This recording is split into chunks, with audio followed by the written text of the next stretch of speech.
سلام دوباره دوستان خوبم، امیدوارم حال همگیتون خوب باشه. هر جا که هستید سلامت باشید. من بعد 2-3 هفته غیبت به دلیل مریضی در خدمتتون هستم. دوباره اومدم بعد تجربه این 2-3 هفته بیماری مجدد 2-3 تا نکته بهتون بگم که اونایی که حالا عشق کانادا هستن و خیلی اینجا رو دوست دارن این نکات رو معمولا نمیگن و نخواهند گفت و خب خیلی هم میان زیر این ویدیوها معمولا انتقاد میکنن که حالا اونایی که مطرح میکنن این مشکلات رو چرا دارن میگن و نه اینجوری نیست و شرایط خیلی بهتره و شما نمیدونی و تازه اومدی و بالاخره از این بحثا. ببینید دوستان، من واقعا سعی میکنم تو این کانال نکاتی رو بگم برای اونایی که میخوان بیان به کانادا و یا اومدن تازه، نکات به درد بخوری باشه و خدا رو شکر تا حالا فیدبک هایی که گرفتم اکثریت این مطالب به دردشون خورده. من نه دنبال موقعیت هستم. الان میدونم که همین امروز ویدیو میاد بیرون که مثلا اثر فوت رئیسی و امیر عبداللهیان بر صدور ویزاهای توریستی کانادا و خیلی هم میرن رو اون ویدیوها کلیک میکنن و میبینن. خب آخه چه اثری داره مرگ رئیس جمهور و حالا وزیر امور خارجه ایران رو صدور ویزاهای توریستی کانادا؟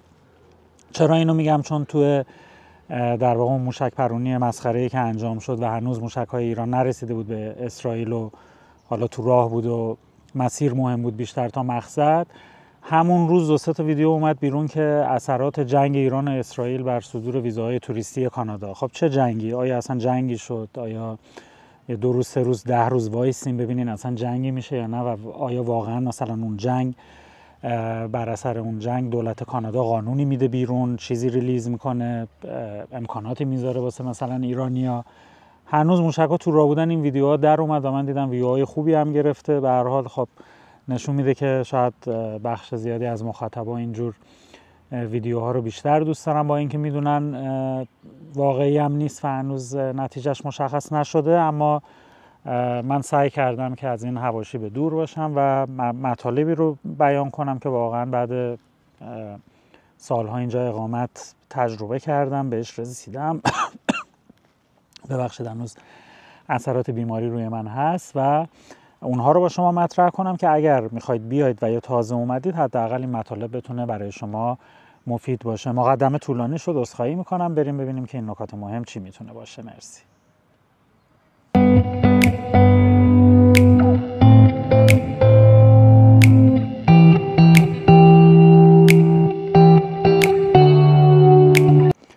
خب دوستان، نکته خیلی مهمی که دوست داشتم بایدتون به اشتراک بذارم و قبلا حالا به صورت کوتاه‌تر توی 1-2 تا ویدیو بیان کرده بودم، سیستم واقعا افتضاح و بسیار بسیار کند پزشکی کانادا هست. خب یه ویروس اینجا اومد که هم بچه‌ها رو آلوده کرد تو مدارس و هم به تبع بچه‌ها خب اونایی که تو اون خونه بودن سر این ویروس رو گرفتن و یه علائم شبیه علائم آسم رو به وجود میاره. سرفه‌های بسیار بسیار وحشتناک که گاهن به قدری شدید میشه که حتی شما خون میبینید توی ترشحات سرفتون و تنگی نفس، به خصوص شب موقع خوابیدن و وقتی طرف دراز میکشه این علائم تشدید میشد. و خب میدونیم که تو ایران خب دیگه حداقلش اینه که شما یه درمونگاه مثلا دم دستی سر محلتون دارید، سری میرید اونجا، یه پزشک عمومی رو کمش میتونید تو همون روز ببینید و پزشک متخصص هم به نظر من میشه با فاصله دیگه ماکسیموم 48 ساعت تو ایران پیدا کرد و دید. اینجا حالا من میخوام بهتون نشون بدم. اگر ببینید تو این قسمت شما اولین کار خب اولا پیدا کردن پزشک خانواده هست که وقتی میرسید اینجا و بعد اینکه حالا اون MSP تون رو گرفتید که در واقع شماره بیمه دولتی به شما میده، حالا تو هر استانی که دارید تو BC MSP بهش گفته میشه و در واقع یه هلس نامبر و شماره سلامتی به شما میدن که خود اون حالا وقتی رسیدید کاراش تا بیاد و فعال بشه 3 ماه طول میکشه. بعد مرحله بعد پیدا کردن پزشک خانواده هست، چون اونایی که اینجا هستن باید پزشک خانواده داشته باشن. هر فرد اجباری نیست، اما خب داشتنش خیلی بهتره به این دلیل که شما هر وقت مراجعه میکنید ایشون سوابق قبلی شما رو داره، بهش دسترسی داره. اگر بیماری زمینی دارید، اگر قرص و دارویی مصرف میکنید، اینا رو همه رو تو ویزیت اولیه بهشون میگید و توی ویزیت های بعدی خب به مرور که پرونده شما تکمیل تر میشه ایشون دسترسی کامل به سوابق شما داره و خیلی راحت‌تر میتونه به شما مشاوره بده تا اینکه شما برید توی این کلینیک‌های به اصطلاح واکینگ و بدون داشتن پزشک خانواده مثلا بخواید برید یه پزشک عمومی رو ببینید. من عذرخواهی میکنم. خب خودمون پیدا کردن پزشک خانواده اگر خیلی خوش شانس باشید 8-9 ماه تا 1 سال طول خواهد کشید.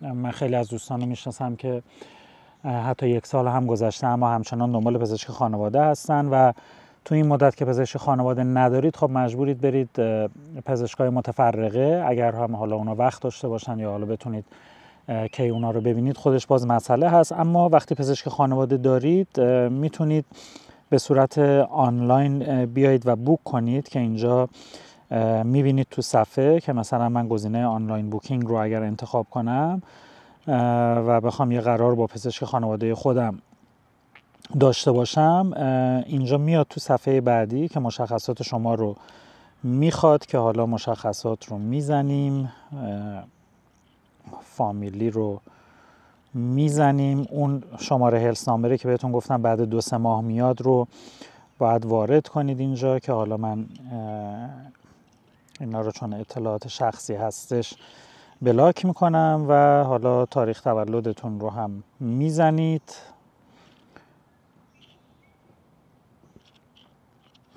و بعد میرید سراغ در واقع صفحه بعد که بوک کردن هست.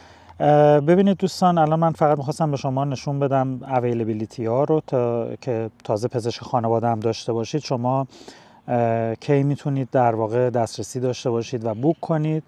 خب اسم دکترتون رو انتخاب میکنید و میرید. خب ببینید اگر بخواید حضوراً دکتر رو ببینید یعنی تو آفیس ببینید، حالا علائم من خیلی سریع مثلا میزنم که وقت تلف نشه. امروز 19 می هست. بعد من چون یه قرار گذاشتم میگه که نمیتونید بگیرید. حالا بذارید ببینم فون کالش رو نشون میده یا نه. قرار تلفنی.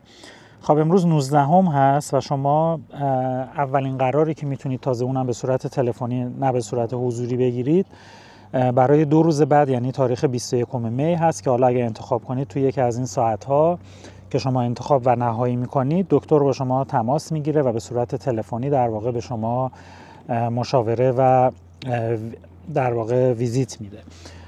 میخواستم این رو بهتون نشون بدم که برای درخواست حضوری وضعیت خیلی بغرنجه. من هفته قبل که بوک کردم برای 9 روز بعدش داشت، یعنی که الان بهم گفت چون شما حضوری بوک کردی دیگه نمیتونی بوک جدید انجام بدی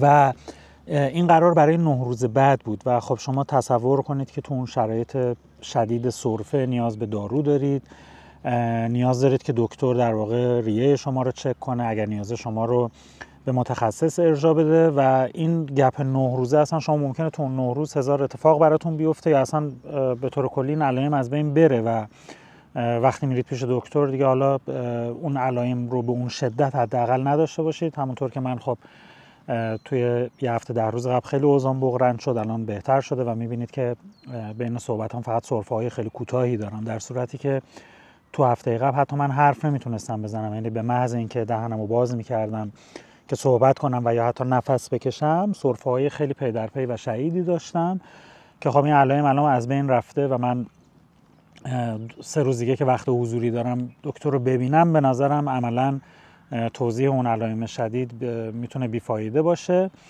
و ضمن اینکه عرض کردم میتونه تو بیماری‌های بغرنج‌تر تو شرایط خیلی حادتر اتفاقات خیلی بدتری برای شما بیفته تا فرصت باشه که برید و پزشکتون رو ببینید. خب الان خیلی میان کامنت میذارن که نه آقا ما سالها کانادا هستیم، اینجوری نیست، شما میتونستید برید اورژانس. اما اگر خیلی شرایطتون حاد باشه، حالا واقعا به حدی برسه که نیاز به اورژانس داشته باشید و حتی زنگ بزنید آمبولانس بیاد دنبالتون ببرتتون، تو همون شرایط اورژانس هم حداقل بیمارستان‌های استان BC رو که من سراغ دارم میانگین زمان انتظار حتی با آمبولانس برید بیمارستان 8 تا 12 ساعت باید وایسید تا اونجا یه پزشک شما رو ببینه و حالا اگه تشخیص بده بستریتون کنن یا نه اونجا مثلا با چند تا داروی سر و پایه بگه که تشریف ببرید خونه و همون حرفی که حالا اینجا همه پزشکاشون میزنن و توی اون ویزیت‌های تلفنیشون هم به همه میگن که یه ویروسی هست باید بذارید دورش بگذره و مایعات مصرف کنید و این کارو کنید و اون کارو کنید و خودتون خوب میشید. پس تو خود اون شرایط اورژانسش هم حداقل 12 ساعت 10 ساعت شما باید تو اون شرایط خیلی خیلی حادتون، فرض کنید مثلا خدای نکرده از درد کلیه دارید به جنون میرسید، بعد اونجا 10 ساعت باید بشینید تا حالا مثلا یه پزشک شما رو ویزیت کنه و ارجاع به متخصص و حالا شرایط دیگه هم که دیگه واقعا مشکل هست. من الان دکتر عمومیم و همین فامیلی دکترم، برای عکس برداری از کلیه هام تقریبا میتونم بگم 11-12 ماه به یه بیمارستانی نامه داده و من همچنان در انتظار نوبت هستم تا بالاخره این نوبت برسه و بریم یه 2 تا عکس از کلیه‌مون بگیریم. تقریبا 1 سال شده و این اتفاق نیفتاده که تو آخرین صحبت بهم گفت که باید خودت تماس بگیری با اون مرکز و حالا شاید تلفنی بتونی قانعشون کنی که زمان زودتری رو به شما بدن. پس این شرایط پزشکی اینجاست دوستان. این یکی از شرایطی هست که همه اینجا دارن باش دست و پنجه نرم میکنن. شرایط بسیار بسیار سخت و بغرنجی هست، شرایط بسیار پیچیده‌ای هست. پزشک فامیلی دکتر بسیار کم هست، ماها انتظار باید داشته باشید. اگه خدای نکرده بیماری سختی دارید، اگر داروی خاصی مصرف میکنید، حتما به اندازه مصرف 1 سالتون حداقل با خودتون بیارید با نسخه پزشک. هیچ موردی نداره، تو فرودگاه هیچ کاری با شما ندارن، چون خیلی طول میکشه شما فامیلی دکتر پیدا کنید و خیلی طول میکشه که بعد فامیلی دکتر پیدا کردن شما در واقع دوباره بخواید اون داروهاتون رو اینجا ریفیل کنید و براتون کسی بنویسه. من بذارم این هواپیمای رد شه.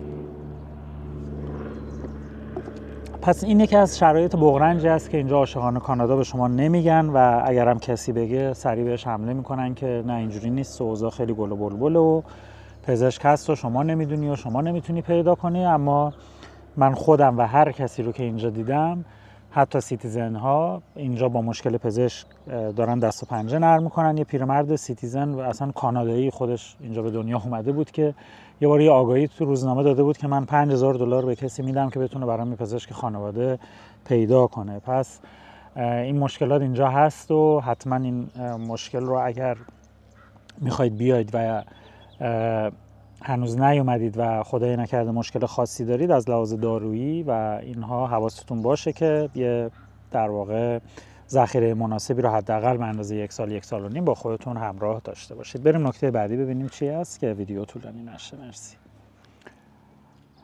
خب دوستان، نکته بعدی در زمینه بحث کار هست. دوستانی که میخوان بیان و یا تازه تشریف آوردن، به خصوص با این ویزای توریستی اومدن و تبدیل به اوپن ورک پرمیت کردن، یعنی در واقع جاب آفری نداشتن از قبل و کار آماده ای از قبل نداشتن و وارد شدن، خیلی خیلی مشکل کار جدیدن به وجود اومده.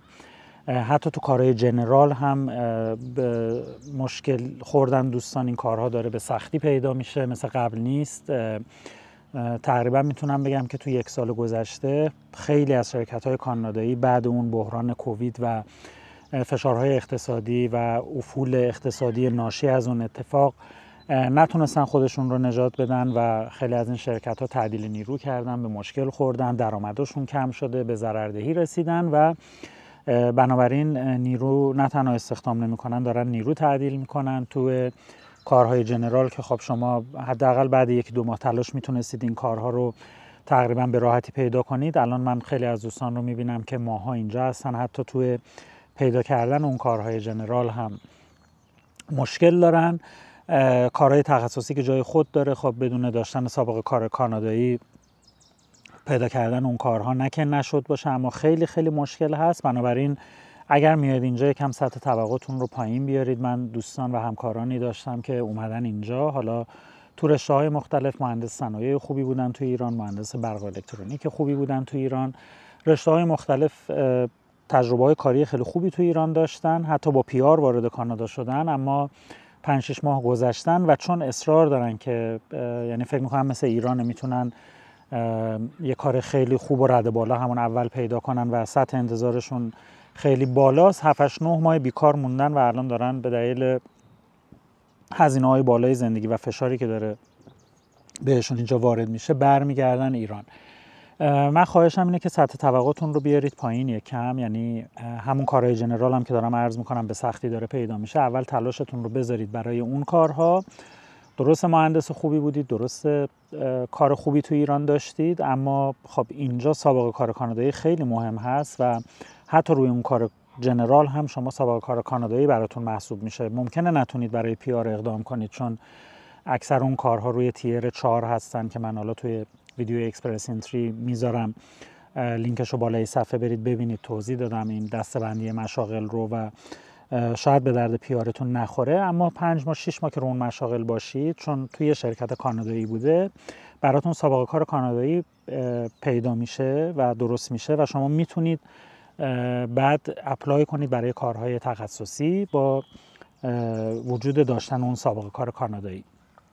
ویدیوی دیگه من درست کرده بودم در مورد مشاغل مهم و در واقع خوب در سال 2024 در کانادا که اون هم دوباره لینکش رو میذارم این بالا و تو اون ویدیو یه سری اپلیکیشن ها و وبسایت های کاریابی هم معرفی کرده بودم. حتما انشالله بعد 5-6 ماه کار توی مشاغل جنرال و یا حتی بیشتر رزومتون رو آپدیت کنید. رزومه هم خیلی مهمه که مطابق با رزومه کانادایی باشه. حتما دوستانی رو پیدا کنید که بتونن براتون رزومه مطابق با فرمت کانادایی بنویسن و این رزومه رو آپدیت کنید، یعنی یه رزومه نداشته باشید و اون رو به پوزیشن ها و شغل های مختلف ارسال کنید. اینجا خیلی مهم هست که رزومه در واقع داینامیک باشه. شما یه رزومه باید برای مشاغل جنرال داشته باشید، یه رزومه برای مشاغل تخصصی و حتی تو اون تخصصی ها هم بسته به اون جاب پوزیشنی که میخواید براش اپلای کنید اون رزومه باید مخصوص اون نوشته بشه و اینها خیلی براشون مهمه. و یه جایی من میخوندم که در واقع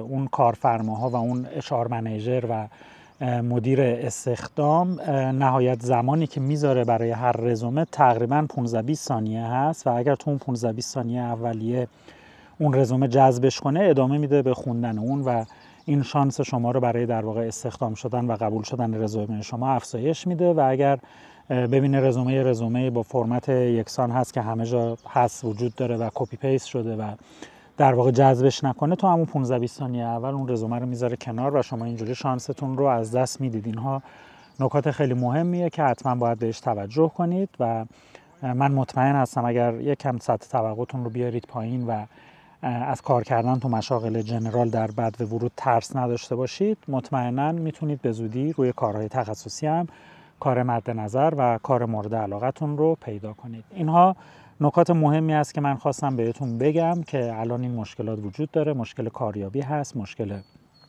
پزشکی بسیار بسیار بدتر و بغرنج‌تر شده و اینها نکات منفی هست که حتما دوست داشتم که شما در جریانش باشید و قبل اومدن بهش توجه کنید. مراقب خودتون باشید. من دوباره عذرخواهی میکنم اگر چند باری سرفه کردم تو این ویدیو به دلیل بیماری که داشتم. امیدوارم همیشه سلامت و شاد باشید. خیلی خیلی خوشحالم میکنید اگر ویدیوها رو لایک کنید، کانال رو سابسکرایب داشته باشید و ویدیوها رو در واقع شیر کنید با دوستانی که فکر میکنید ممکنه این ویدیوها و این اطلاعات به دردشون بخوره. مراقب خودتون باشید تا ویدیوی بعدی. فعلا خداحافظ. مرسی.